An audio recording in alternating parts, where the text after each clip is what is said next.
everyone. I'm David Naidu, I'm the City Council President, and with me are Steve Bowman and Beth Little.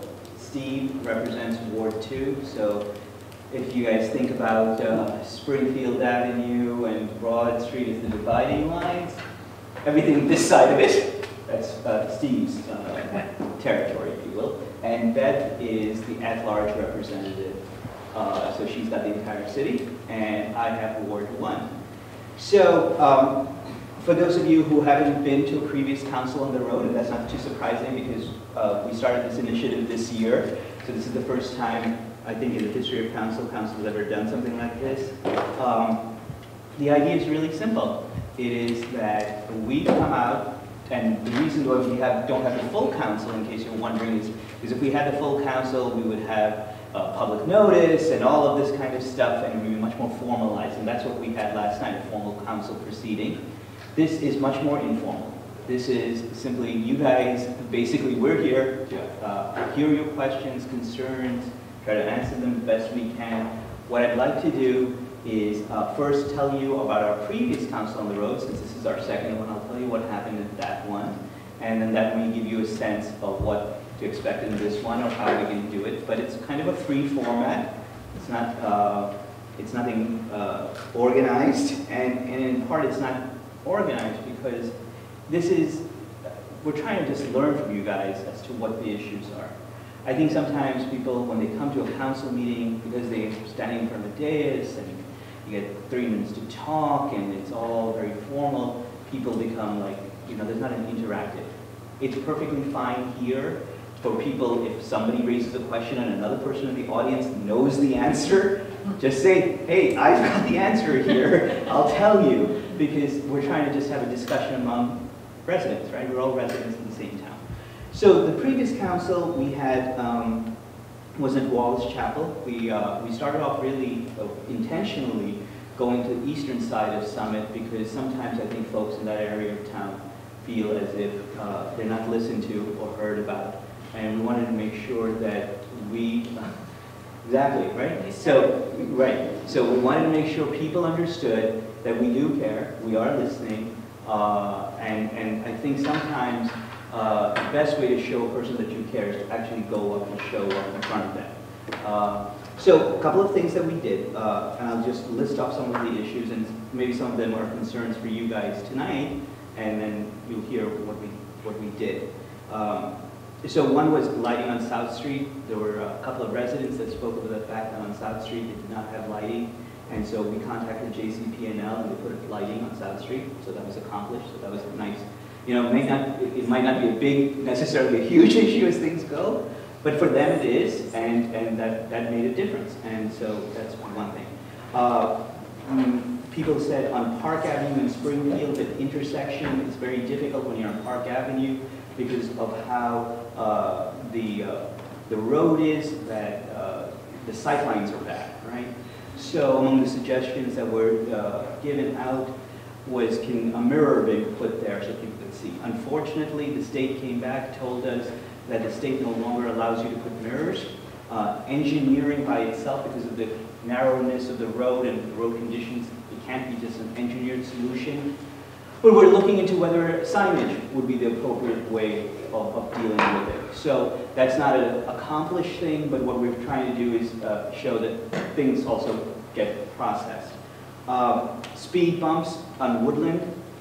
There was a question or an issue raised about speed bumps on Woodland, and that's going to be done this summer. There will be some speed bumps on Woodland that will be coming in, and Steve, who's a member of the safety committee, can talk to that about it. Now, let me just also just digress for a second and just tell you what committees Steve and Beth serve on, so this gives you some context for some of the questions that you may have.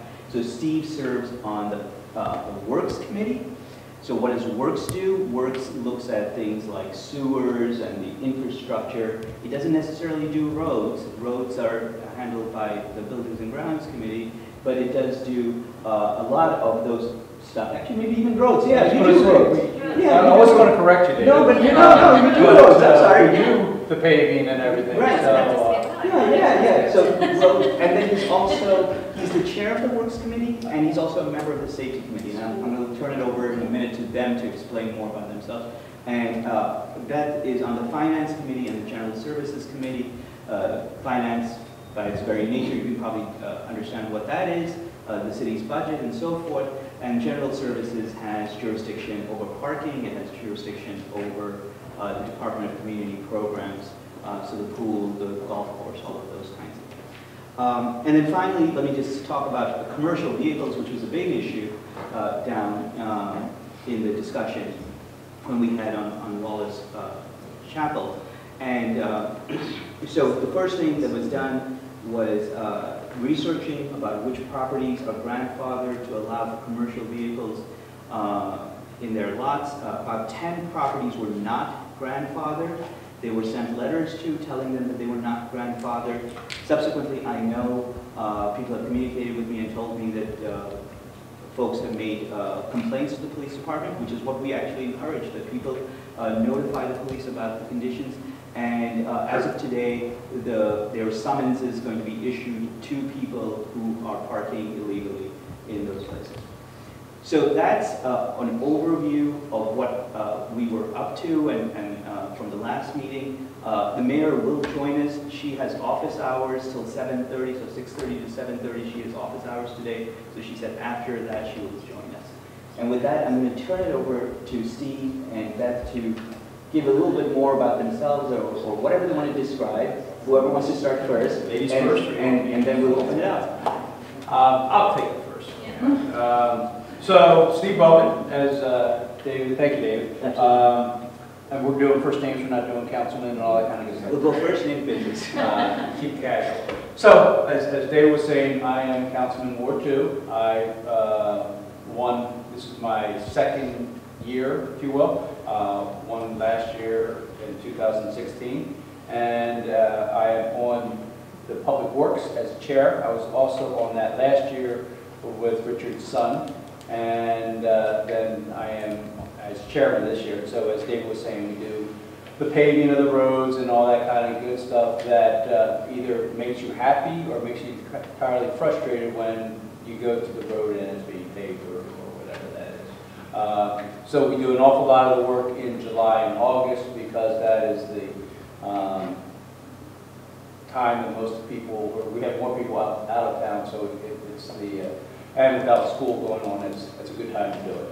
Also coming up through Works is the trash pickups and the recycling and all that kind of stuff that you oftentimes don't think about, but is important for us to be cognizant of. Being on Works allows me to be part of the joint meeting, which is 11 towns from basically New Providence all the way through Elizabeth. And what's really sexy about that, and it really isn't, is that it's our sewer system. So the things that we don't think about, they do. And our forefathers thought about that 100 years ago, so we have a pretty sound system. But like anything, it is getting old and needs repair around here. Being on safety, it's the first time, this is the first year I've been on it. And so we work with the fire and the police, both led by two great chiefs. If you get to work with either Chief Evers or Chief Weck, those guys do a great job and hopefully make us feel safe.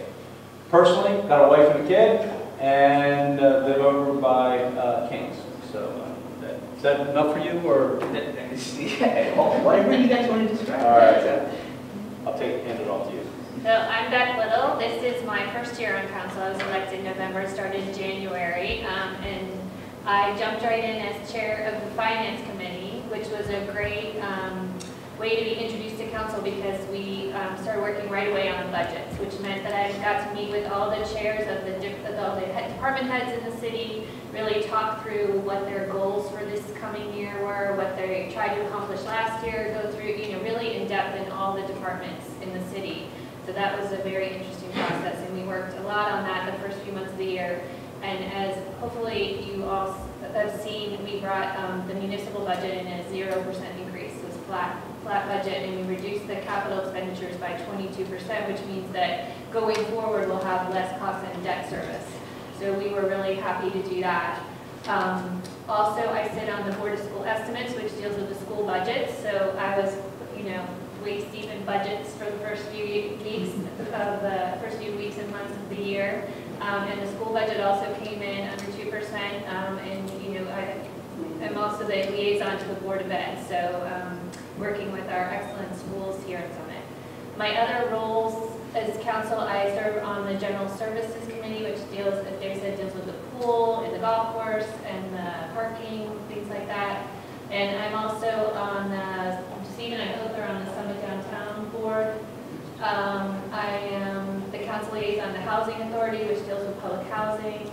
Can't think of anything else right now, but so it's been very interesting doing a lot of, getting a lot of things accomplished this year. Personally, I've lived in Summit for 16 years. I have 4 kids ranging in age from first year college to 8th grade this year, and it's been wonderful serving at council so far, and I'm really looking forward to continuing and hearing your questions and thoughts.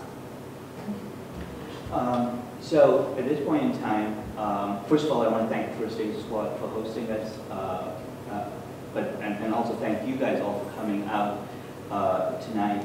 So what we're going to do is open it up. So whoever wants to start us off, and you see we both have, all of us have paper and pen in front of us. So whoever wants to raise their hand, yeah, absolutely. A couple of just rules. As far if you just could identify your name, where you live, and if you do ask a question that requires us to follow up, we're going to ask for an email address, so this way we know how to get in contact with you. Steve, I just want to commend the Public Works Department. I went to... I'm sorry, so start off and identify yourself. I live at 17 Stiles Road, Summit. I went to the office on the second floor, and I spoke to the young lady there, and I said, oh, there's a pothole across the street from me, and I'm always getting it. The very next day was me. I want to thank you, and they're doing a great job. Well, I appreciate that. That's a great, if I can build on that. Well, absolutely, yeah, absolutely. This is you don't have to go to this first or second floor. You can go to the website, Hexels, and that puts it into the site. I met Paul Cascade at the bridge opening, and he told me all about that, and I said, wow. Yeah. 20 years ago, I mentioned something like that to somebody. They wanted to send me out of town on a rail, but I guess they finally got to, Well, the internet finally caught up to us. Yeah, that's fantastic. Yeah, so that's great. You don't have to do just potholes, just about anything in the city. You can report anything regarding trees, potholes, lines down. I also want to sing the praises of the DPW. Rain and shine, whatever, they're up there, they're picking up the garbage, and they do a great job.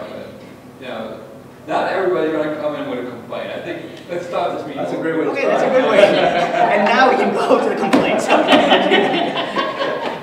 Actually, I just have a question. I live in the Valley. I found out there's a valley in Summit. Did you know that? There's a valley. Right. I'm sorry, name again, please.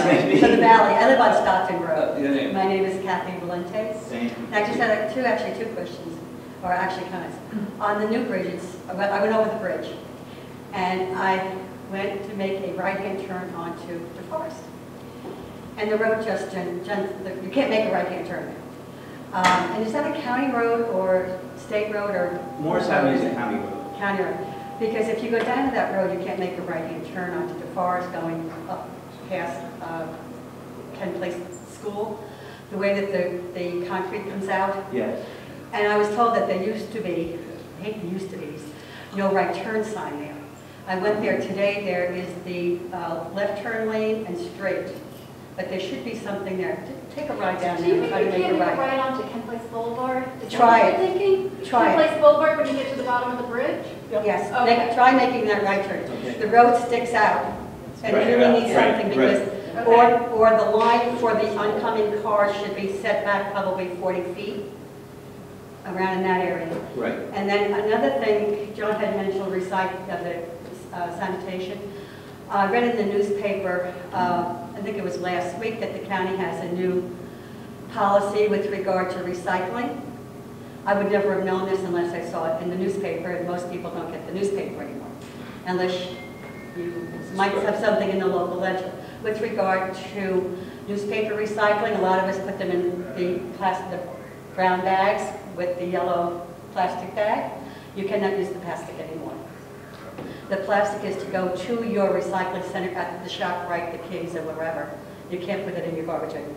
I just wanted to share that. Thank you. I did not know this until I Right. saw it in the paper. Right, you know, recycling, and we can talk about this for just a minute here. This is going to be becoming a bigger and bigger issue because what has happened is, and I don't know if everyone's following the news, obviously, probably are, there are a lot of restrictions now. China used to be the biggest importer of American recyclables. And actually the 6th largest export from the United States used to be recycled materials to China. But China has instituted policies to reduce the amount of recycled materials they're taking, and specifically they're also looking at what they consider as contaminated recycling, right? That is that if you have stuff that shouldn't be in the same pile as the other stuff, they're going to discard it. And so I think part of what that county thing is, and thank you for bringing it up, Kathy, because I didn't see it. I don't know if anybody else saw it. Eventually they'll start doing summonses, Yeah. but I don't know. Yeah, there When was that comes something in into the New York effect. Times, and then if there's a certain percentage over of this contaminated, then the garbage, The Doesn't- recycling doesn't get it counted. just sits at Right. a dock or whatever. Right, right. And so we have a contract with our recycler who knows these types of things, but part of it is also for them. They don't want to just take stuff and then have to toss it themselves, right? So we're going to have to, you know, this is getting, I will tell you honestly, council has been discussing this because there's lots of costs associated with having folks come in and pick up our recycling. But on the other hand, what we do have is a state mandate to recycle, right? So we spend money for having somebody come in and pick up this stuff, and we're requiring the state to do it. But if they go ahead and take it and toss it in the trash, it's kind of like, doesn't accomplish a lot of purposes. So, you know, one of the things we're going to start thinking about is how we reduce the overall consumption that we're doing of materials. But that's a bigger topic, a lot of discussion around it. But Kathy's point is right about, you know, making sure that when we put our recyclables, we're putting in the right grouping together, if you will. We were reminiscing not too long ago, if anyone had Cub Scouts, they used to have paper drives in Summit. And that's how the Scouts and the Cubs would make their money. Yeah. You know, once a month or every 6 weeks, everybody saved in town. And the Scouts would go out with their trucks and the kids would run and pick up the papers that everyone saved. Right.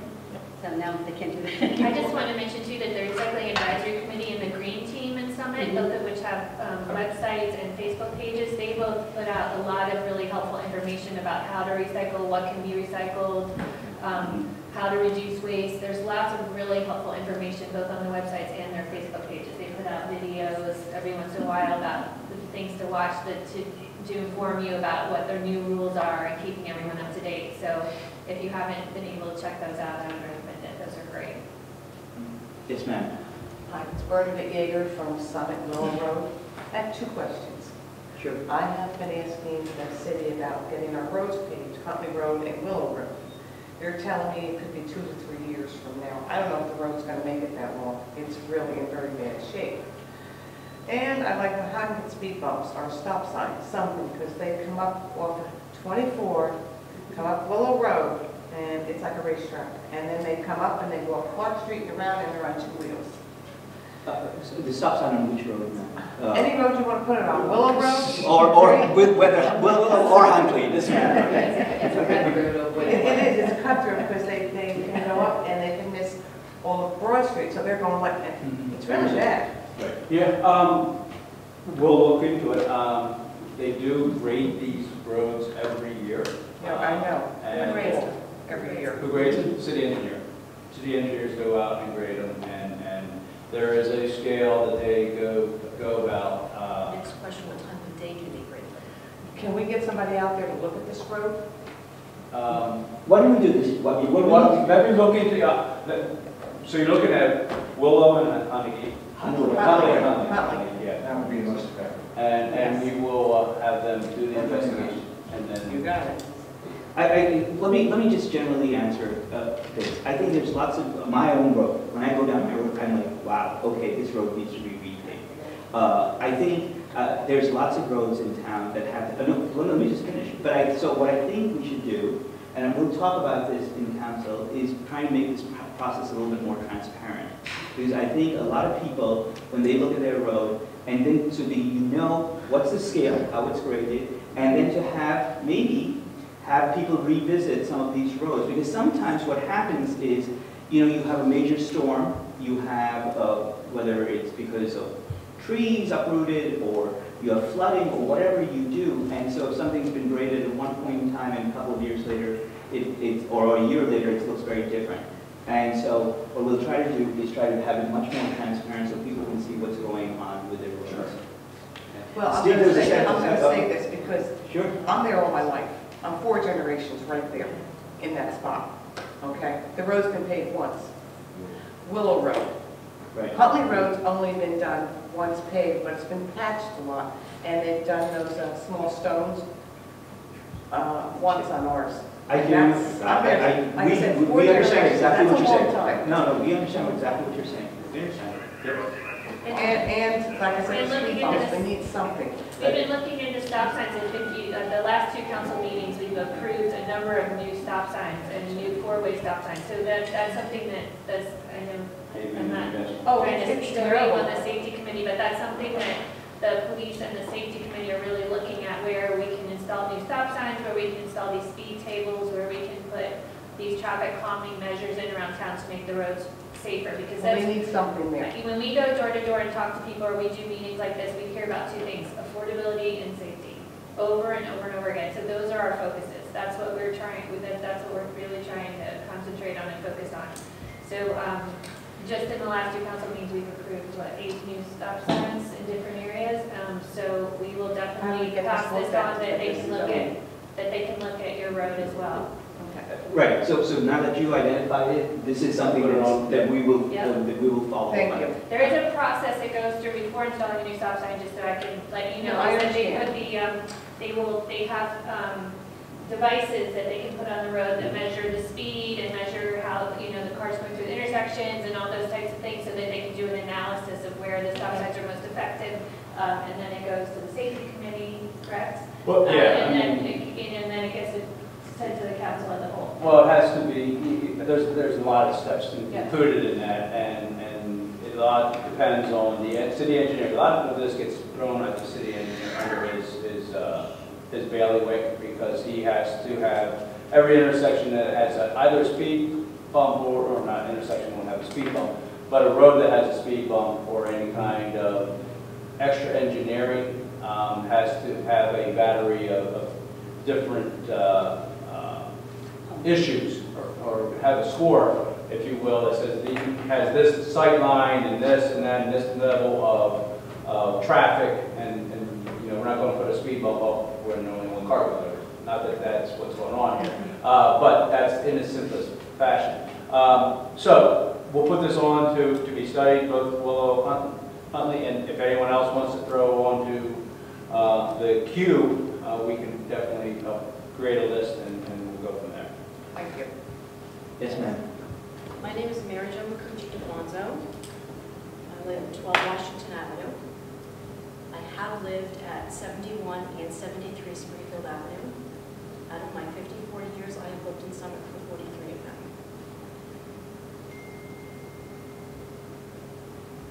What's going on at the park with this park line stuff? Where do I start with Brian Park? Okay. First of all, I've seen cars on the footpath.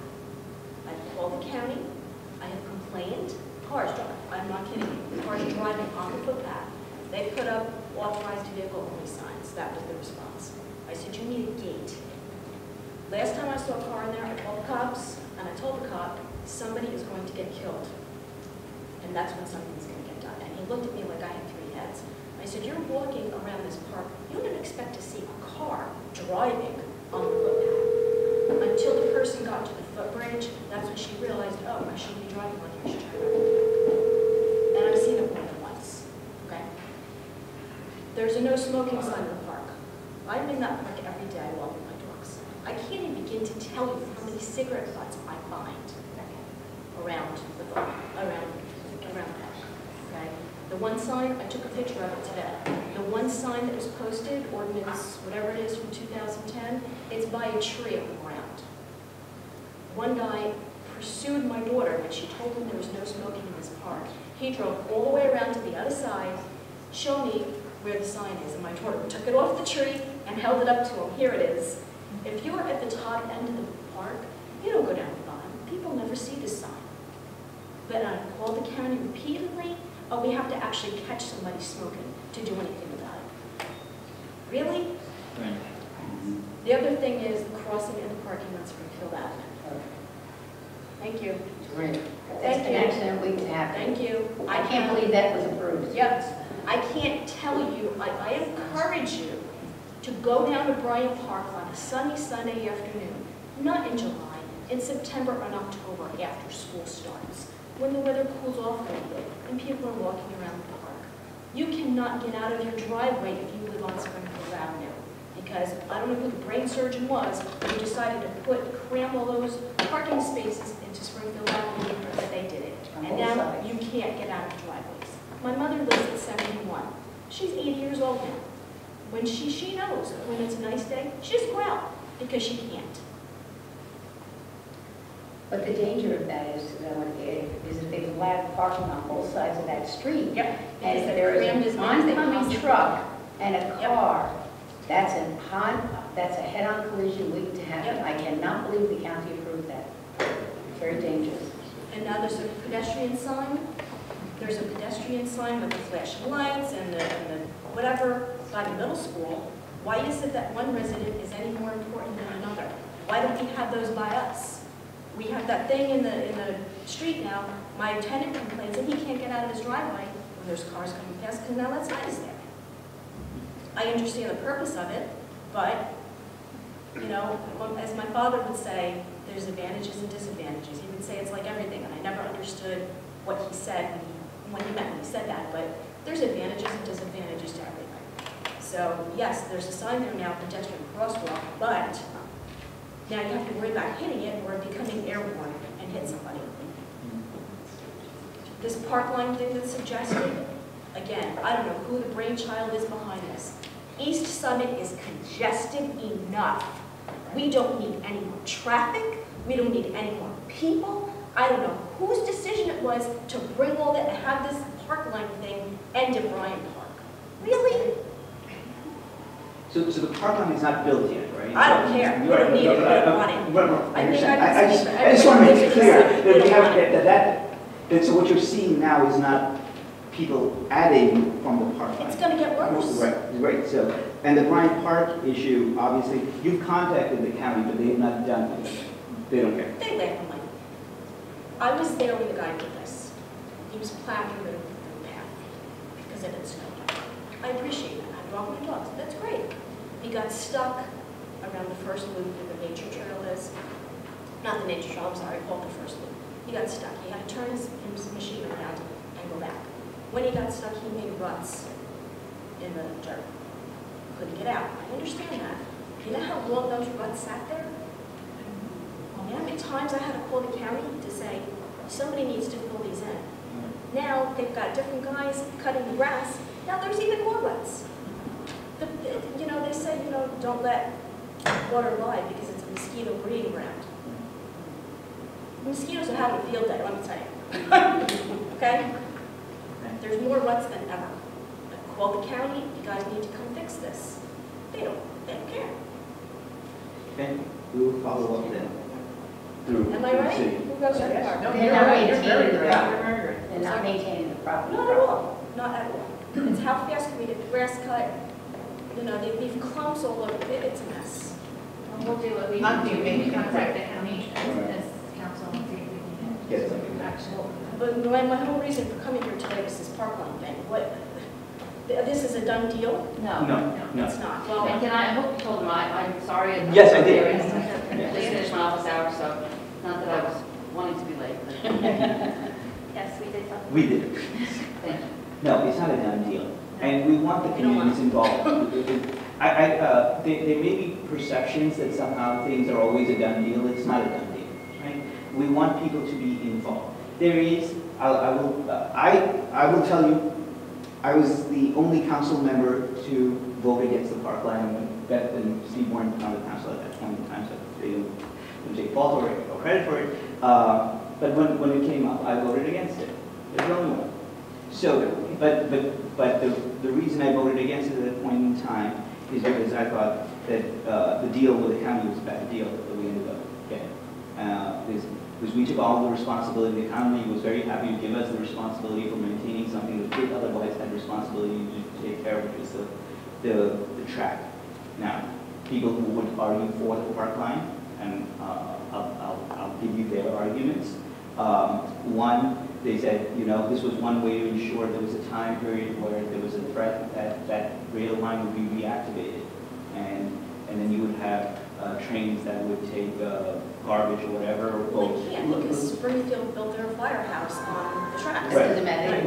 Right. Let me just finish giving you their argument, right? So, and the other argument is more of that it would be nice to have this like a walking path going, and in some ways maybe make it an alternative way for people from the eastern side of Summit to get to downtown. That's the thing. That's the argument.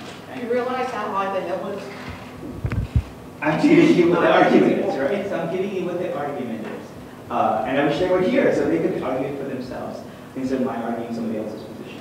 But that being said, there is something to be said for having more green space and so forth. But we also understand that this impacts the community.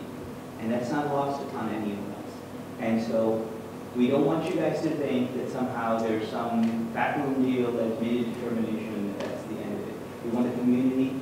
There will be, because the Parkline Foundation has been actively involved, there will be a look at trying to create an agreement between the city and the Parkline Foundation. But part of that agreement is to make sure that the residents are happy with what it is. And if the residents cannot be happy, then we have a problem. I'll tell you right now, I'm not going to be happy with it. And besides that, the state, the city, not the city, the county received a $275,000 grant from the state. They built the gazebo, and they put those things on the trees and whatnot. Okay. Supposedly, if that money is not spent, it retracts back to the state. That's what I've heard. Anyway, my mother lives on Springfield Avenue. She said 2 o'clock in the morning when Huntley Tavern lets out, here comes the drunks going down to Bryant Park. I can't tell you how many times I have found beer bottles still in their six-pack, already drunk, but still in their six-pack, that people just left there. Park closes at dusk. You call the cops, oh, I'm sorry, that's a county park, we can't come. So you have to wait for the police, and this has been a problem for years. Am I right? No, you're right. You have to wait for the county cops to come from Westfield, wherever it is now, it used to be Scotch Plains, from Westfield now, to come to round up these people to bring them to wherever. If there's not, if they can't monitor now what's going on with that park, what's going to happen if this park line thing goes through? Is that bike path going to be monitored 24/7 by police? I'm guessing no. Because they can't monitor it now. I see somebody smoking, I call the cops, oh, I'm sorry, we can't come, it's a county park. By the time the county cops come, 20 minutes later, they're done with their cigarette. They can't maintain things and they can't monitor things now. What's it going to be like if this thing goes through? I hear you. I understand exactly. This is why we want. See, I think sometimes why we do this kind of stuff is specifically because we want to hear different voices. Sometimes the same voices are in the room, and people hear the same voices and they go, "Oh, okay, this must be all okay because the same voices are speaking." But then there are people who live in the community, and until you get a chance to speak up, those voices aren't heard. So I appreciate the fact that I hear you exactly what you're saying. It just amazes me how, and the city is responsible for doing this, and the county is responsible for doing this, things that impact East Summit directly, we're not consulted. I haven't had time to be involved. My father was on hospice. My father just passed away last year. Sorry. And now I've got all the, I'm not looking for... No, I'm saying sorry, but I understand. My point is that, you know, I have a big mouth, I know that, and my Italian temper, I get it. But even if we say something, when it comes to East Summit, they don't listen. Am I right? you tried. disagree. I think that you tried really How long hard. have you lived there, ma'am? 14 years. Okay, I've I've been there for 43. Right, but I've gone around my neighborhood, I've rung doorbells, I've left flyers. Yes, I'm at And a I've meeting. Can I invited call you people to back come. later? Okay, bye. I've invited people to come to the meetings, I've made them aware of all these meetings, and either they're not home, or they're away, or good luck, you're doing a great job, nothing's gonna be that negativity, My negativity, neighborhood negativity. is I get negativity People from all the can't get out neighbors. anymore. My neighborhood is aging, people are dying, they can't get to these meetings No, anymore. no, I'm But talking their lives about are younger impacted people. nonetheless. I'm talking about younger people. The council comes, the mayor comes, they're always available, and they respond to us. You're not listening to what I'm saying. My neighborhood is aging. Mrs. Acorsi died, my father died, Ronnie Martin's mother died. People are aging. But they're not the only residents. But you're missing the point. They grew up here. Guys, let's have a debate between you two, right? That's not the idea. Yes, but Now you come to me. Excuse me, ma'am, can I interrupt? Because I apologize to know I quickly get your words. What's your name? I missed that since I wasn't here. We've spoken before. Mary Jo DeFonso. Oh, yes, hi, Mary. Spoken. I can't remember everyone's name. I wish I could. Understand. Just having this meeting, we're trying really hard, and I know many of you from some of the things that we've talked about since in the last 3 years, we have been addressed more so than perhaps have been in the past. I understand what you're saying. We're trying very hard. And answer my question. I don't know if you know these statistics. I don't. What is the number of homeowners versus renters in East Suffolk? Do we have those statistics? I don't. I know, I mean, off the top. Because, I'm sorry, maybe I'm old school, but to me, when you're a homeowner, you care about what's going on in your community. When you're a tenant, you could care less. I think that's somewhat perhaps true, but there are certainly people that are renters who really are concerned about what's going on in the community. I have 6 of them, I haven't met one yet. Okay, well, you know what, okay, are there other folks that have things that they want to talk about? Well, what, Yeah, actually, if I can bring up something, just that Mary Jo did, because I can empathize with you about rental properties. I don't know if you're saying that you're the landlord, or if you're amongst rental properties, or My if it's family both. owns 8 properties total, 6 of which we rent out. Okay, so you're landlord, because I've got an issue with people that are landlords that don't take care of properties. So it goes both ways. I'm not your landlord, sorry. I know, and You take I care know, of and I'm not properties. trying to take any of this, of any of us been talking personally to any, I'm just saying, so it goes both ways, just like your father saying advantage, disadvantage, it really goes both ways. So, but yes, I thank you for taking care of your property and doing all that, but there is an issue with people renting properties. And I would say, from my standpoint, it's the landlords that are not caring to know what is going on with the property. I would also say that there are people that are employed by the City of Summit that aren't caring to the residents that bring these issues up to them. You know, whether it's these cryptic kind of answers or condescending answers, but I have never felt comfortable going into community services and saying, I've got an issue with whatever it may be, whether it was zoning, planning, getting a permit, saying that I believe there's overcrowding in a house that's right beside me. I can't understand how a house with 2 bedrooms has 8 trash cans outside each Friday. I can't understand why, whatever it might be. And I'm told by the people at community service, in a voice no different than how I'm speaking right now, we've told you that this is a civil issue. A civil issue? I have to take care of this as a civil issue? I don't understand it. I don't know or understand why the employees at community services are not acting as if they're employees there to serve. They're so condescending. I can't explain it any better than to say that it is it's almost like when you talk about going to motor vehicle. It really is. You just get a knot in your stomach going in there, knowing that you're going to walk out of there frustrated, insulted sometimes, But it never has been a pleasant experience, and I really mean it when I say never. I think there's something to be said when somebody lives here and they work for the city, that there's the difference right there. When we're hiring from outside the town, that's when the problem comes in. I'm sorry. I don't know. I don't know if it's, I won't describe it to that. I do think, though, that as a culture, right, it is very important for institutions like the city to realize, and staff, to realize that they're in a service industry, and that the residents are those who are paying their salaries, right? And so therefore, it isn't, you aren't subjects. You're not making an supplicant to go there and plead for your case. You are there as a taxpayer, as a resident, and therefore you should be treated fairly, courteously, and that is something that I know, you, Diane and I know each other, so I can say, you and I have communicated, obviously, but so I can call you by first name, but it's not her alone. I know that I'm sure I asked a number of other of you here. If I asked people outside, we get similar responses. I heard it from friends of mine. I know what you guys are saying. I know also there are members of the city staff, especially among the management, who are trying to change that. Sometimes it's hard. It is not the easiest thing to do, to change cultures. But going back in some ways, part of it is also modeling behavior. Part of the reason we are doing this is to show people that the way that we treat our residents is by going out there, listening to your concerns, taking them seriously, trying to act upon them. Sometimes we ourselves come across walls that are hard to overcome, whether it's on the county side, maybe on the city side, some things take longer.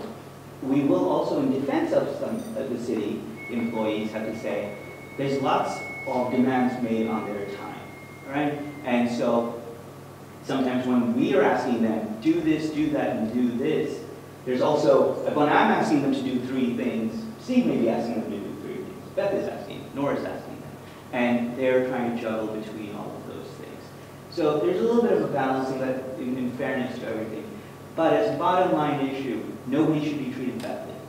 Nobody should be treated discourteously. Nobody should be treated as if they're being insulted. So that's the view. It's true, and we've heard this before. So a couple of steps that taken.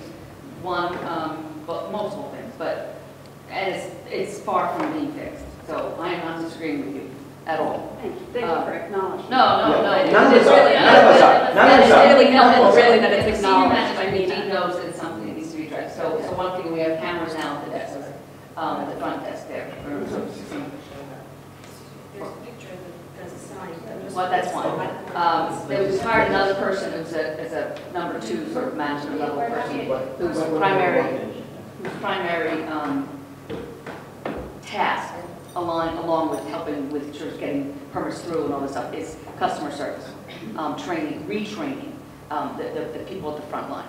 Because I know, I can tell you, 10, 12 years ago, when I came in to get a construction permit, I was like, I felt very uncomfortable. Now, needless to say, when I go up to the desk now, they're very nice. But that's not how it should work. No, that's not exactly right. That's not how it should work. Absolutely not. That's exactly it. They hold a lot of power. That's right. And they behave that way. But I can tell you for certain that some of the people that have been very empowered have a different, they know that that is not appropriate and it's not acceptable anymore. So, but it takes time to change behavior. Right. But we are totally aware of it and we are working on it. Truly, we really are.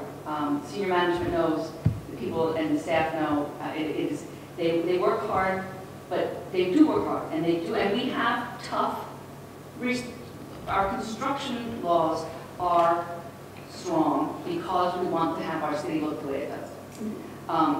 That sometimes, and I will be honest with you also, sometimes there are people who go there and don't have full permit applications. They want to get through without doing everything, not dotting all the i's and crossing the t's. Not everybody, the city's not always wrong. They are certain at times, no question, and the attitude piece is a problem that we're working on. But there are sometimes people who think they can do all sorts of things without getting permits, and then everybody's defensive, and it gets to be a problem. So behavior needs to change. We are I am not at all saying that this is not an issue. It is one that we are all trying very hard to work on. But I would love to tell you it can happen, but it won't. But we're working. And I would encourage, if, you can always reach out to one of us too, if there's an issue. And we sometimes are able to intervene or to smooth things over or do things, on behalf of the residents, and that's why we're here.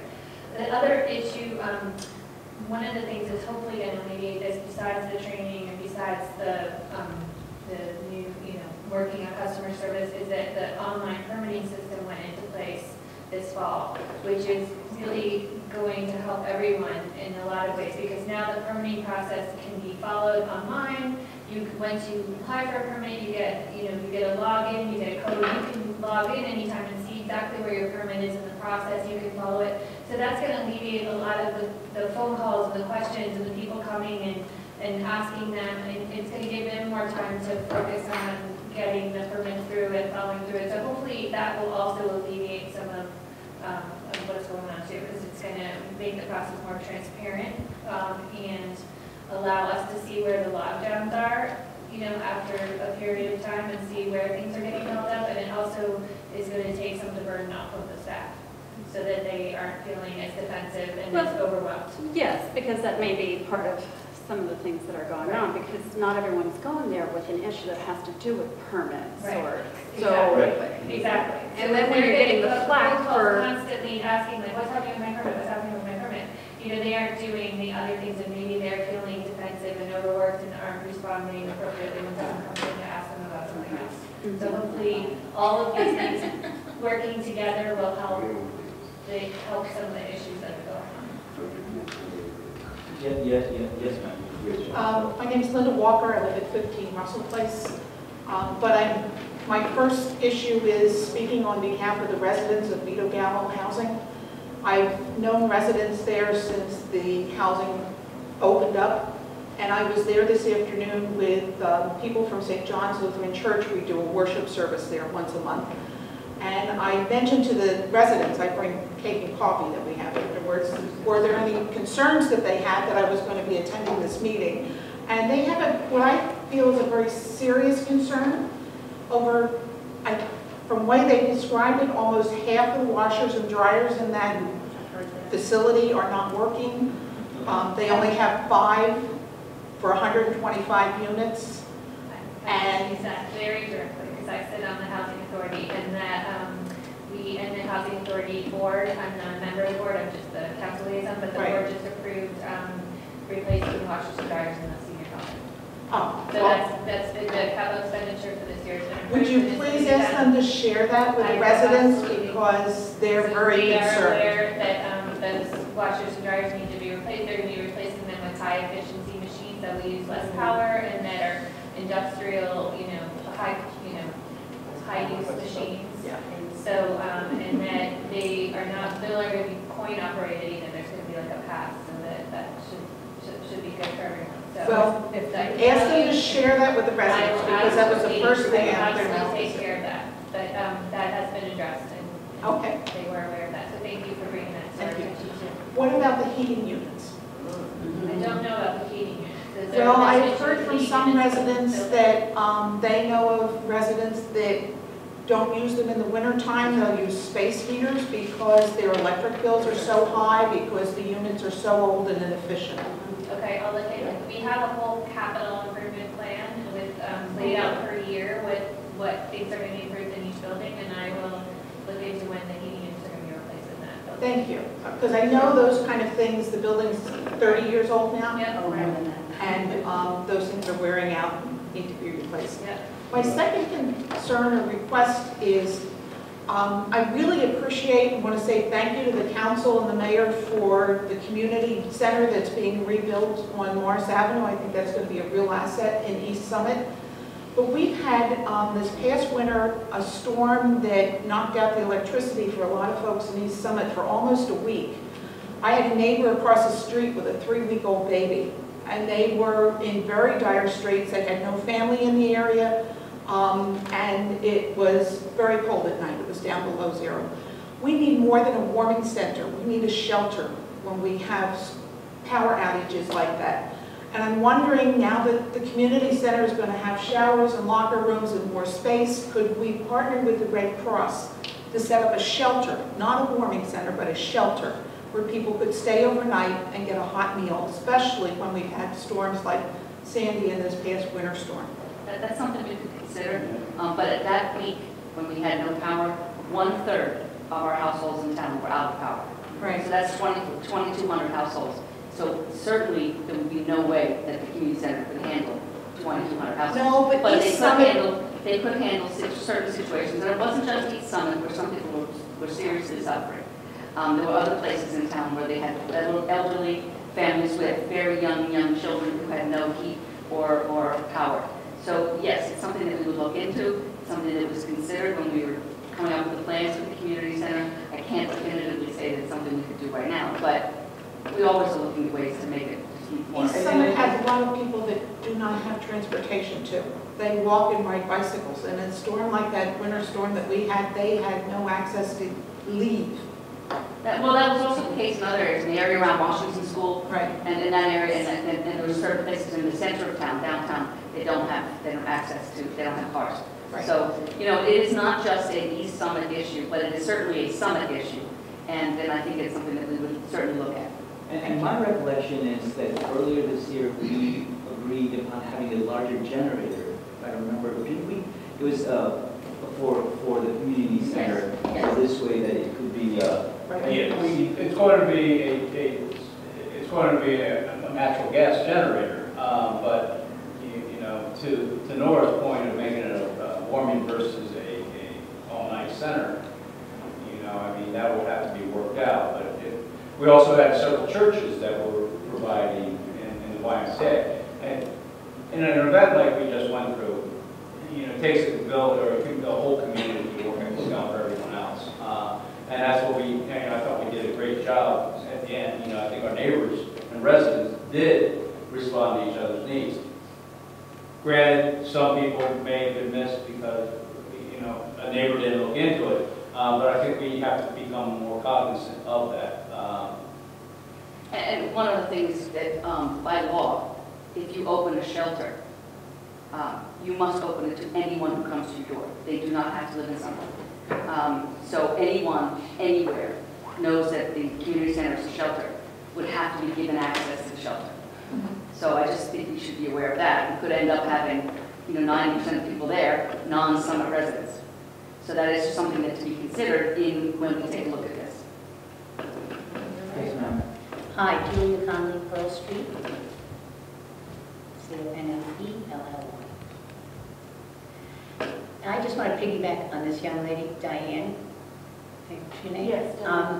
In reference to everything she said, and you all answered it very nicely, about the disrespect, etc., etc.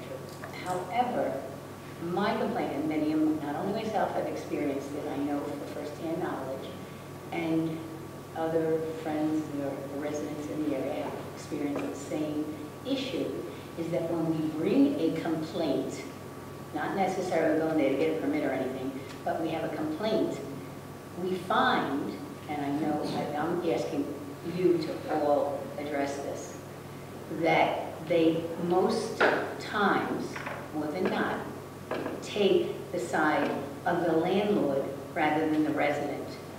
And this could be documented with evidence.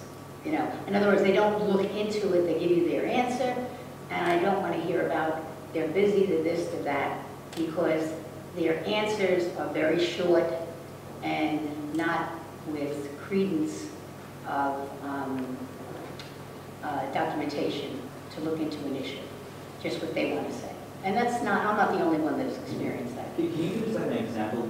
Well, I still do have a housing issue next door to me, where the landlord is using the property as a 3-family, it's a legal 2, using it as a 3. I have documentation, and it's not investigated properly. Short of saying, we sent an inspector over there, I know they did, and there's no doors. Well, I don't have to have any doors on my whole house, and it doesn't constitute I'm not using the property illegally. So that was their justification, was they have a door on the 3rd floor. And I personally know, I have a picture of it, they removed the door when the inspector came. So I know all that. But they could have done a better job investigating and worked with the resident that had the complaint, is my point. They need to work with that homeowner, you know, one-on-one, not just a silly letter back. There's no follow-up. There's no direct communication. Look, you know, this is not a silly issue. This is a real issue. Now, tell us. And I know the law very, very well. So you're not going to tell me what's legal and what's not legal, and what you can do and what you can't do. And I respect everybody's issues. However, we need to deal with this. I mean, because first of all, they're taking money from the city. I mean, the city's not collecting the COs on these properties, you know, so, and the income, and then they're using more services. They're using more garbage and water and sewers and et cetera. I mean, move on. I So understand they what know. you're saying. They're smart. My tenant at 23 William Street had cockroaches. And I found out the house next door went into foreclosure. And the garbage was piled up to the ceiling in the garage in the back. And I called the Board of Health. I spoke to, there was no follow-up. There was no, Mrs. DeFonso, this is the action we took. This is what we found. There was no phone call after my initial phone call to him to tell him what the problem was. That was it. I never heard anything else about it. Or to say to you, come and show me. Yeah, exactly. And I was willing to meet him. Yeah. Right. Yes, ma'am. Hi, I had a question about regular parking as opposed to the commercial parking. Sure, if you just identify yourself and where you live. Oh, yes, I do apologize. My name is Janice Barry, and I live at 67 Ashwood Avenue on the corner of Pearl Street. I've had a tremendous problem because across the street from me is a well-known house that stacks, and it has about 8 to 10 cars in the driveway every evening. Now, what's been happening lately, well, for the last 6 to 8 months, is I would actually stay up till 2:30, whereupon I would get in touch with the police and say, gee, you know, someone's parking overnight on the street on Pearl Street right next to my house. And they said, well, they have a permit. They're allowed to park on the street. And upon writing to Mayor Raddatz, I was told that indeed that is the law, that the tenants who have no certificates of occupancy that I can tell, because this is a boarding house, so who knows if they really are residents or not, but never mind, park every night on the street. And when I call, the policemen tell me that they have a 2-week permit to park on the street. Now my question is this, I get it's the law. The mayor suggested if I don't like it, I should organize my neighbors and try to change the law. But I just find it outrageous that people who are residents maybe for a month, maybe 2 months, and because of overcrowding in a house where there's not enough room for them to park in the driveway, find an easy out by parking on the street all night. So I guess my question is, having known that this is the law and there's nothing I can do about it, how does one proceed to organize people to change it? We just had a conversation about this at the safety committee meeting on Monday, because there's another person who has a CO, who lives on a street in town. It's a single-family home. They're renting that home. The house does not have a driveway. So he, in order to park his car, either gets a permit to park it, closest place for him is the middle school overnight, or he calls the city, the police department every 2 weeks and gets a permit to park on the street overnight. And that's someone who's in a single-family rental home with the CO. That is the law. Now, the safety committee is looking at considering changing the law, but the problem is then if you loosen that up and allow people to park on the streets, and it would become a very different town than where we No, are. that's not what we're asking, we're doing the other way. I understand that, but you've got people though who are legitimately in a house in an apartment with a CO who want that changed the other way. So we have to consider both sides, quite frankly. Yeah, but then the city obviously made a mistake when they let, I mean, these must be old apartments or homes where you're, Oh, these are, yes. these are right, 50, so 60, years 70. ago they didn't have cars. Right, so moving forward, the city like was a bit lax possibly. I don't think And I don't know, they were a bit lax, there's nothing you can do now, but I mean, well, there is, you gotta go move forward. And we do not want to change the city to have enough voters, because it does protect our city, keep it That's Street right. Park. That's We are absolutely. And absolutely we are like going to that. tell this gentleman, and I'm sorry, you ended up renting an apartment or a house. When you knew you rented, it did not have a driveway. We're sorry, but we're not changing the law for that. That's what we're going to tell this story. So is there not a I'm not familiar with it, and I'm happy to look it up, so I am. Does anyone here know? When you go to apply for the overnight permit, don't you have to provide some proof of residency to get the overnight permit? For the overnight permit you do, but not Yeah. every 2 week calling the police department for Not- permission. It's not a permit, it's permission. Because sometimes it's, I actually had to do it one time, we have a single car driveway, and we had to have our driveway be done. and That's it's a different not- issue. No, my point is, We're talking that's- about every night. let me finish. So that's why this exists, for situations like that. What you're suggesting is that it's being abused. Yes, we know it is.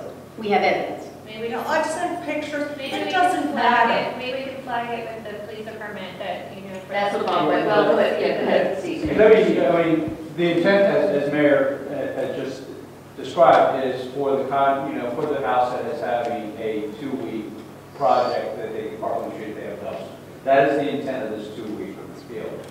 We recognize that we have this issue, and as Mayor Rita said, we're looking into changing, investigating what the process is to making it a much more realistic for all our residents, so that we have a law that works for everybody.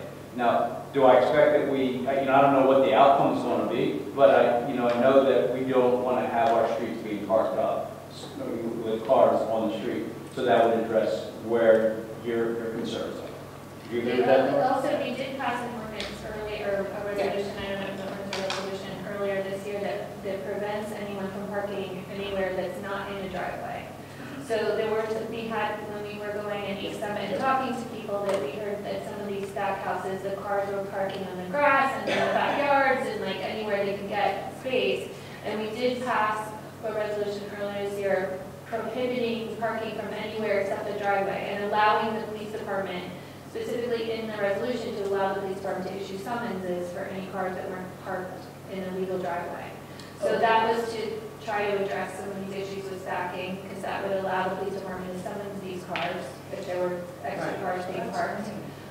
So, that was our attempt to try to Right. address Because this the only issue. But we person, can certainly look into the 2-week parking and see if there's a way to track them, or see if if Right. one house is applying every 2 weeks for a permit, then that's not the intention. That's not the intent, that's So the maybe abuse. there's a way that we can say that each resident's allowed 2 of these permits per year, or something like that. Something So that it should be amended to address this issue, to allow people to park on the street if they need to, but not allow someone to abuse it in stock houses. So we're listening, and we're happy to look into that and see if there's a way to fix that. Maybe. Require the landlord to put in a driveway?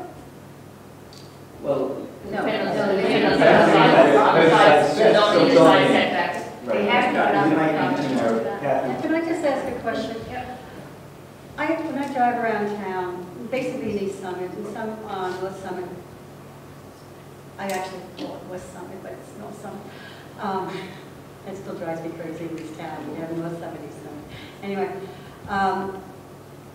if you have a single family dwelling house that is all over Summit, the 3 bedrooms, 1.5 baths, 2 baths, whatever, all around town, is there how many cars can go into a driveway?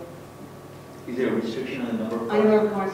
Like, I see the house across from Overlook, it's got like 8 or 10 cars in the backyard of that house, right by the, If they can fit all the cars on their driveway, I don't believe there's and any. how many people are living in that house? Yeah, Well, that's the issue. That's the issue, and you're saying the stack houses, That's how you can identify that they're stacking. Well, there are times, I have a single car driveway.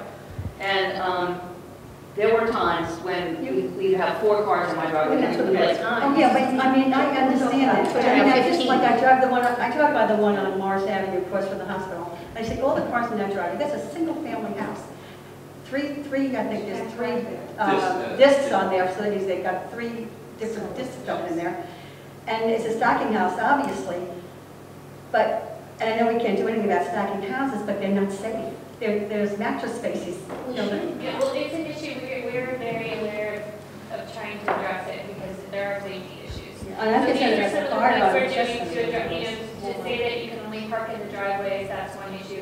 I was just gonna make the same point, I have 4 teenagers, so. I understand And my that. I kids all have understand. friends there, sometimes 6 cars in my Talking about driveway. every night. But we're That's not when you call the stacking. police for the parking for So overnight. that's not always, And you take the keys. that's not always that would be a way to always know that that's a stacking house, but if we prohibit, You can tell. parking outside the driveways, and if we address the 2-week overnight parking issue, like, so that might help. So we have to look at ways that we can do it, that, I think it's Legally, that legally and fairly address it, without You know, causing consequence to other people. It's nice to get into changing and updating, of course, the ordinances. However, the crux of most of this problem is these are stacking houses that we're running into. So we're trying to rectify that, hopefully, and I'm sure the city is. That's what we're trying to get out here. You know, like, we're telling you these issues and we're saying, well, we know there's 15 cars. We're not talking about maybe there's 5 or 10 cars. Maybe you have there 2 weeks or something. This is every day, 365 days a year. This is, this is an ongoing issue. And it's an issue. I can pull a list, which I will do, of the names of the persons who have lived at 68 Ashwood. You will not believe it, and I am sure the city does not have COs for that many people. There's no way. And we'd have to ask when. So we're asking the city, so I'm not telling you, I'm asking the city, I'd love to work with you. Like, how can we change that with the city to say, look, as a landlord, you must comply. That's a 68 is a 2-family house. So as a landlord, that should be used as a 2-family house, which it's not being, and maybe this house that Kathy's talking about, it's not being used as a single family. So there are laws, really there are laws, but we need to ask the city to be behind us. And that's what they're not behind us. That's what the frustration we're feeling. I'm the culprit. She's the culprit. When we call the city and they say, well, you can't do this, and I can testify to this. I know the person, because I was standing there, and this person was complaining about 68 to one of the inspectors, the city inspectors. And the response, he listened, and then he said, oh, but the landlord is so nice there. So, I mean, it was kind of laughable. Julia, I think you and I have talked about this multiple times, particularly the property next door. And you and I both know that we've sent city inspectors there at night, in the morning, with notice of the landlord. That's not the way without notice of the landlord. Well, I just want to take issue with that not been, you just gotten a letter in the mail. That is just not the case. I know that inspectors have gone over there. at least I said that they did. 4 or 5 times. But that At is different not, times a day. I mean, but that's not the proof. There is somebody, I agree, there's somebody living up there. But Well- that's not proving that the gentleman is, what they have, they're allowed to use the first and second floor together. That is a given. That's not the way, the persons that they're doing that have to be living in what's a familiar situation. Do not have to be related, just have to know each other. Now, if they ask the person on the second floor, do you know the person on the third floor? Are you friends? So They'll the tell person- you no. My understanding is the person on the 3rd floor has left. No, he's still there. No. He's there. Very nice man, I like him very much. I feel bad, because I love the man. So he's not the issue, the people are not the issue. It's what's going to be allowed. My concern is, this man sells it, and he's going to say, hey, this is a 2-family house, you can rent the 3rd floor. He's collecting 3 incomes. I know that for a fact. Okay. He's told me. I don't, I'm David Skates, I'm on the 16th East Place. I want to piggyback on this discussion. I've helped some folks a lot with the commercial vehicle activities, and I think the stacking thing is what we're going to move to next. And I just want to acknowledge that there's a systematic problem of enforcement, because people that are smart enough to buy multiple properties and rent homes and stuff, they're responsible and intelligent and both, right? You know, I mean, that's how it is. Because it's a business. And we got some very clever, I'm not talking about anybody in this room, but there are some very clever homeowners out there and people that buy multiple properties. And as long as members of the council can acknowledge that these folks are very smart, I'm not saying they have criminal minds, but they do have crews where if they're notified in advance, they can get guys in that house, they can remove mattresses, they can dismantle stoves in 20 minutes, they can be ready for inspection. They can remove a door in 20 minutes, they can reset the frame, they can paint it look like there was no door there.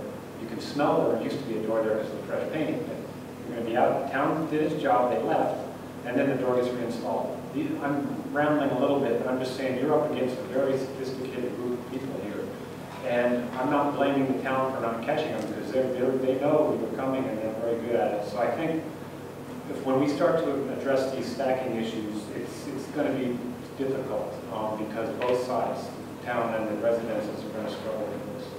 And I want to say that goes to the point that I was just about to address something very similar. This is a really difficult issue.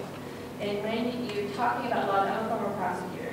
When you're talking about laws and writing laws, it's a very difficult, complicated thing to do. Because if you write, and I dealt with this as a prosecutor all the time talking to victims, if you write a law that protects everyone, then you're going to harm so many, you end up harming a lot of people too. And so it's always a balancing act of how to write laws that protect people but don't restrict too much. You know, because we could write a law that says only 2 cars per driveway, and that would help a lot with the stacking, right? But it would hurt lots of people who have teenagers who need work, or that have the parent living with them who needs a car. It would hurt a lot of people too. So we are absolutely aware it's a problem. We are working on it. We're trying. It may take us a while to get it right. It may take us a while to be able to address it. If, to your point, if an inspector goes out to the house and they've removed a door, or they coach people on what to say when they get there, that's really, there's not a way for us to address that. I mean, we can't put an inspector in the house to live there and watch the people, coming in and out. So it's a hard balancing act to address the problem, but not to hurt other people in the process. I understand your point. So it's something we are very aware of. We are, for lots of reasons, it's not safe for the people living in the house. It's not safe for, it's not a good living environment for them. It's not fair to the neighbors around them who are dealing with. Well, it's depreciating the property. So exactly. So we are very aware on all issues that this is a problem. It's just a really tough one to address. I and am simply asking the city to take it, to come to the, ask questions. Don't say, I went there, nobody was home, and he went there and he saw that there was no door, which means nothing. But why couldn't they take it to the next level? I'm asking you, this is so informal. Why don't you say to these inspectors, why don't you take it to the next level? Why don't you say to the tenants downstairs, why can't they ask them? Do you know the man upstairs? Do you live? Does he have access into your property? Because that would have to be, for a familiar situation, he'd have to be allowed to use the living room, the common rooms of that property, right? And if they would investigate that way. But they did none of that investigation. They're telling me I'm wrong, I live there. So that's the problem we're having with the city. They're not taking it to the next step. You would think that when 36 Walnut Street went on fire, when 36 people were living in that house that we lived in. It's a miracle nobody died. Oh, yeah, absolutely. But it's not just the cars that are the issue. When we were working on the house at 23 William Street, 21, once the workday ended, guys were getting dropped off living in this house.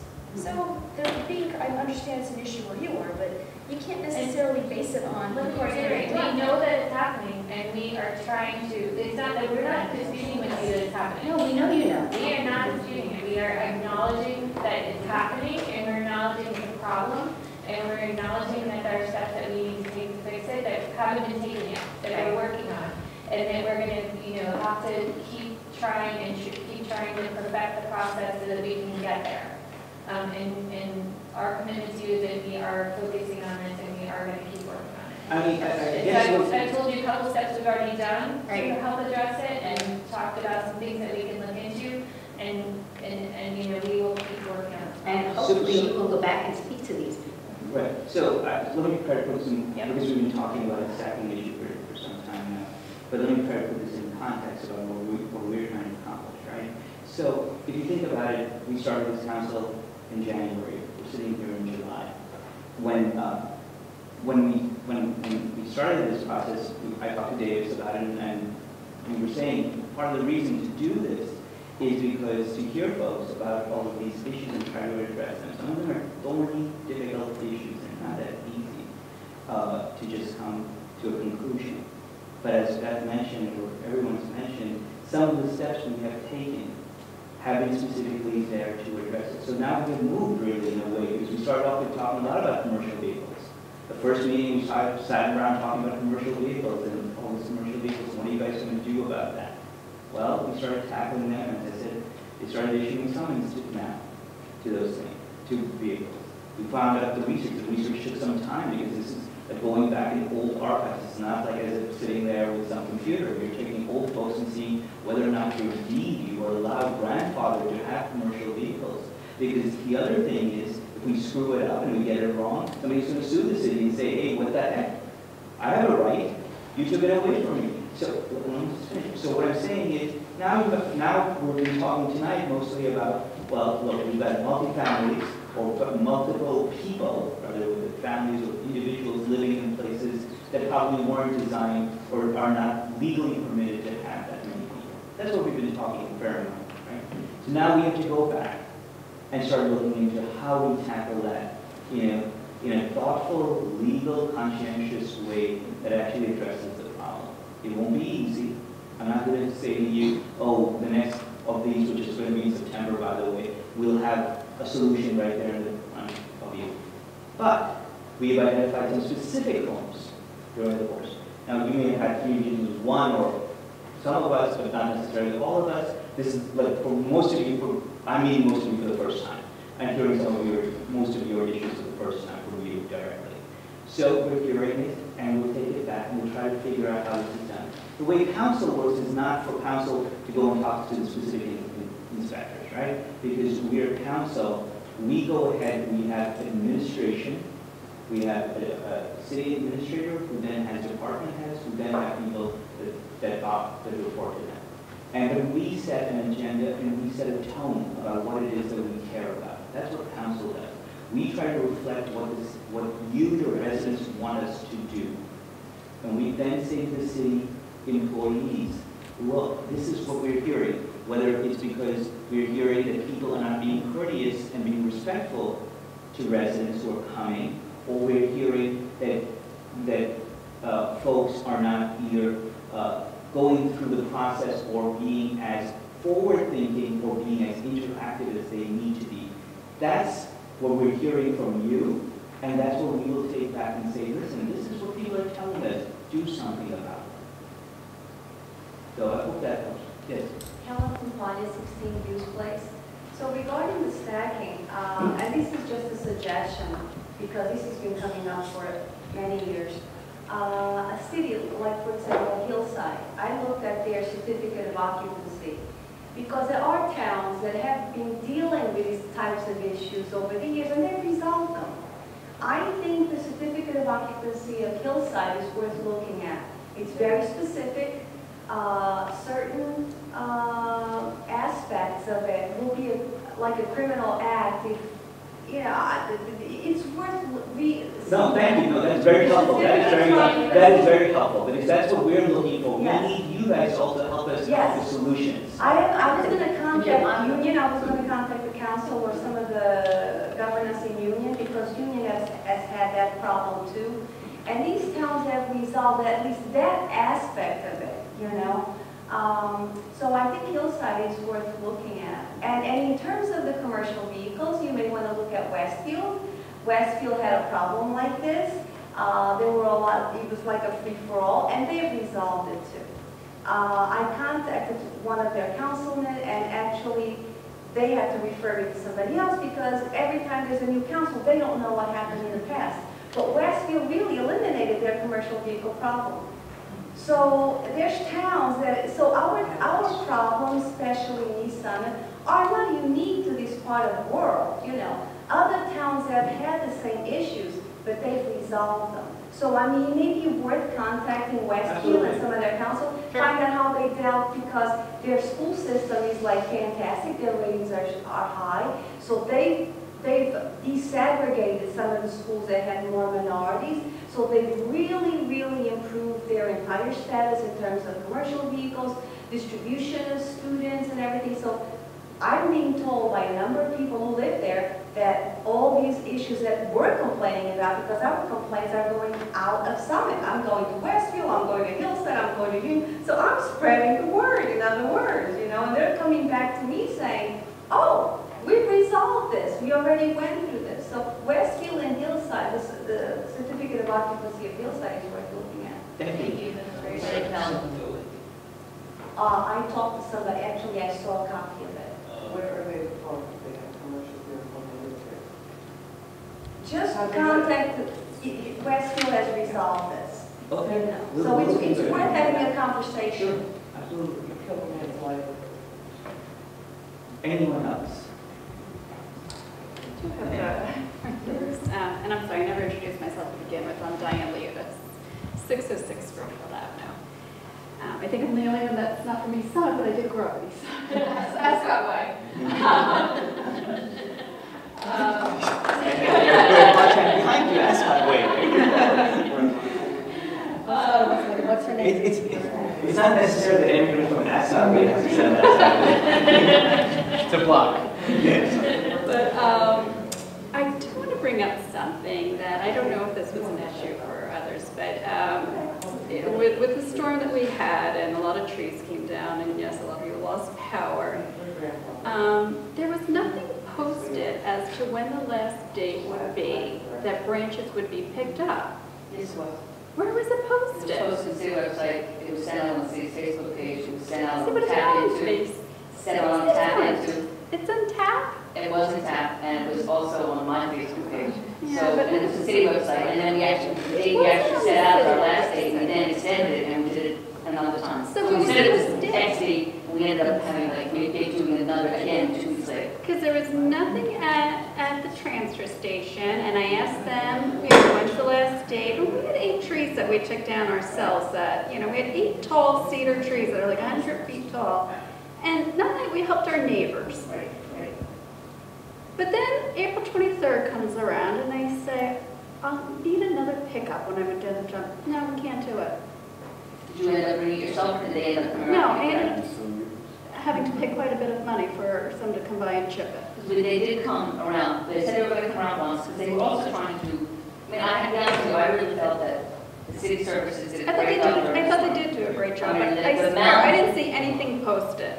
Well, And they didn't on the last day I- either. 'Cause It was posted in multiple places, I'm sorry you didn't see it, but it was. But Where was it on the website? I can go back and find it if you like, but. That's okay, don't spend your time doing But that. I know our communications, our communications officer, she was absolutely diligent about getting information out all the time. And they were only going to go around once, and we actually had a conversation saying, you can't just go once. I mean, I know it was 80 miles of roads, so it is a huge job to go every road, right, and pick up what is in the front lawn. But then I will tell you, we also had residents who were taking things that didn't fall by the tree, and calling us and saying, well, if you're coming by, I'm going to have a tree taken down, can you take that too? Yeah, no. But no, it was, we did it at least twice, and it was definitely posted, I'm sorry, Diane. Okay, But well, I I just feel it, and then, you know, and then the neighbor's like, well, should we help you? Oh, please, we helped you take down your tree because you're 80 years old. I'm not going to ask you now to help discard it. Right. You don't have to say that, you should call the city and say, look. I did. I told your cutters I got these very unpleasant responses. I'm sorry. That is not. And I did try to come by and see you and Amy, but it happened to be a Wednesday when your open office hours, you both weren't there. But it's okay. I mean, Send me an email, I mean, I just want to email like that. you're right. I just want to make one point too, really quickly, to your point, is that I hope everyone's aware that you can go on the city website and sign up for alerts. And I know not everyone's on Facebook. We put out tons of information on Facebook. So if you are on Facebook, please like the city Facebook page and like Nora's and mine and David's. We put out alerts. We put out information about upcoming council meetings. We put out all kinds of information all the time. So if you're on Facebook, that's a great way to get involved. If you're not on Facebook, you can go on the website and sign up for email alerts. And you can go through, there's a whole menu, you can check, you can sign up just for emergency alerts, you can sign up for alerts about city events, programs, you can sign up for alerts about schools, there's recycling, trash pickup, so that you can you'll get an email directly into your email box about all these kinds of things, about Can you get the next one? things. Okay, no clue. So, To get the 5-year-old, I have no idea. Do you use email? yes, you can sign. So I just go to City of Summit, it's going to be. citysummit.org, and then at the bottom it says notifications. Hit that notification That's how button. you get on the And next then there's one. like a menu. No, that'll tell you how to get to There's sign up another for menu emails. you can check off about what kind of notifications you'd like to receive. And I you'll like get email reverse phone calls, by notifications the way. about city. Oh, good. city Good. things. Are you around tomorrow between 10:30 and 12:30? Come to my office, we can sign up. I'm serious. Yeah, I'm there. What time? Anytime tomorrow morning, before 12. Before 12? Because I have to leave. I have to No, I just wanted to double check. I'll be there by So, 9:30. I thought the city did a great job picking up trees. I'm sorry that you missed Oh, that. they did do a great job. But I really did. I had the opportunity, and now I'm just asking, where I called dial-a-truck for like the first time in the 30 years I've lived here, and the person on the phone was like, I'm sorry, too bad, no, we can't pick anything up. I'm like, oh, gee, why? And she's like, oh, well, it's full, too bad. And I said, well, do you think you could put me on a waiting list? And she pshawed and said, there's no such thing as a waiting list. And I said, well, you know, I'm a little dial-a-truck. You're picking up what, furniture? They pick up Just 5 things, right? I read the law on our webpage. Right. 5 things: you can't be a tenant, you can't be a landlord. And I said to the woman, you know, I understand it's full, I get that. She's like, why don't you wait till July? I said, well, I'm sorry, I can't. But my point was, I said, do you know, is there anyone who enforces whether or not people who use dial-a-truck are not tenants or are not landlords? I said, you know, I can't help but be a little frustrated that the one time I'm going to use it after paying tax dollars, they tell me no. And I see in the area that I live, Ashwood Avenue, people who are tenants or landlords using dial-a-truck all the time. And yet the website suggests that that's not I don't know where it says that. That makes no sense to me that it would say particularly no landlords. I don't know why it would say that, but I'd love to take a look at that. Please do, I will. Laura. I'm pretty sure it says both no landlords can use it And and the landlord no pays tenants. taxes is an owner. Okay, Then so, you're gonna Well, be what is taking happening, taxes. Nora, is that they were abusive to it. I think maybe that's why the city did that. I don't know, I'm gonna look at it.